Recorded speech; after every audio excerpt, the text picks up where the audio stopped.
অর্থাৎ একটা লোক যখন স্ত্রীকে তালাক দেয় কিভাবে, ওই যে বললাম 3-4 মাস অনেক দিন পর পর বুঝে শুনে একটা তালাক দিল, আবার অনেক দিন পর বুঝে শুনে ঠান্ডা মাথায় আরেকটা তালাক দিল, আবার অনেক দিন পর বুঝে শুনে ঠান্ডা মাথায় সুন্দর করে আরেকটা তালাক দিল।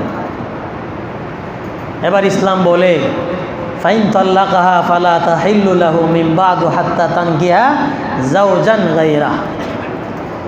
এই যে 3টা তালাক স্বামী তার স্ত্রীকে দিয়ে দিল, এই স্ত্রীর জন্য এই স্বামী হারাম। কি হয়ে গেল? হারাম।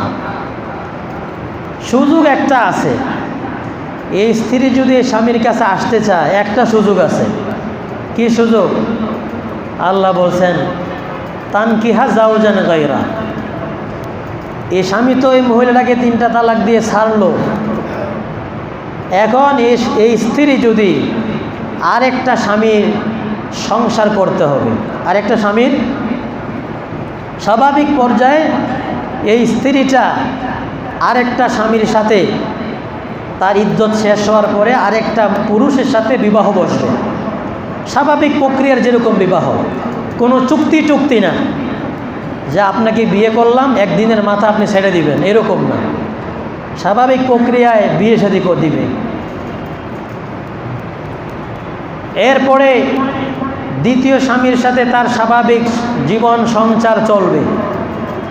চলার পরে দেখা যায় যদি এমন হয় ওই দ্বিতীয় স্বামীর সাথে এই স্ত্রীর বনাবনি হইতেছে না, মানে আর মিলমিশ হয় না, এরকম 2-4-5 বছর অতিক্রম হয়ে গেছে, এখন আর দ্বিতীয় স্বামীর সাথে সংসার টিকতেছে না, তখন যদি এই দ্বিতীয় স্বামী এই স্ত্রীটাকে তালাক দেয়, 3টা তালাক, কয়টা তালাক? 3 তালাক দিয়া চিরবিদায় করে দেয়, তখন গিয়ে ওই আগের স্বামী যদি চায়, এই স্ত্রী যদি চায়, তাহলে এই স্বামীটা এই স্ত্রীর সাথে আবার কি করতে পারবে? সংসার করতে পারবে। এই সিস্টেম আর শরত ছাড়া পৃথিবীতে কোনো সিস্টেম আর সুযোগ নাই।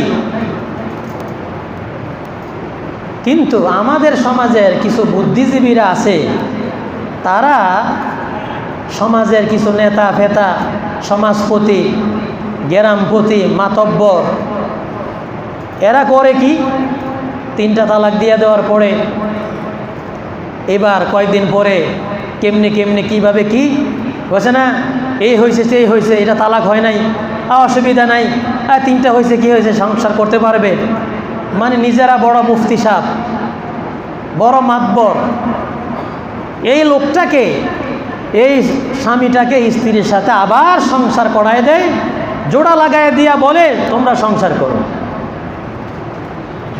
এখন যদি এই যে 3টা তালাক দেওয়ার পরে দ্বিতীয় স্বামী বিয়ে ছাড়া তালাক ছাড়ে নাই, এই অবস্থার মধ্যে এখনও যদি তাকে 3টা তালাক তো দিয়ে দিছে, সে হারাম হয়ে গেছে।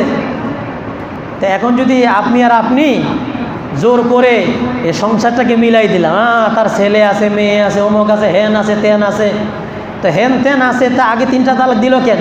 ওই বেটারে পিটানো দরকার। সমাজের হাজার মানুষে ডাকায় আইনা মসজিদের সামনে পিলারের মধ্যে বাইন্দা, এরপরে নিচ থেকে ওই মাথা পর্যন্ত ইচ্ছা মতন পিটান দরকার।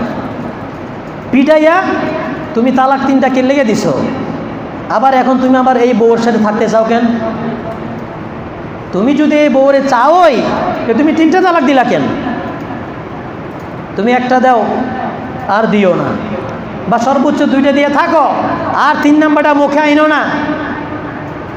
জানো 3টা দিলে আর সুযোগ নাই, 3টা তালাক দিয়া এখন চোখের পানি ঝরাও, অমুকের ধরো, অমুকরে ধরো, ভাই আমার সংসারটাকে মিলাই দেন। এখন বলেন এই সংসারটা যদি মিলে, তাহলে এই স্বামী স্ত্রীর সংসার, এই যে জীবন চলা, এইটা কি ব্যভিচারের গুনাহ হবে না?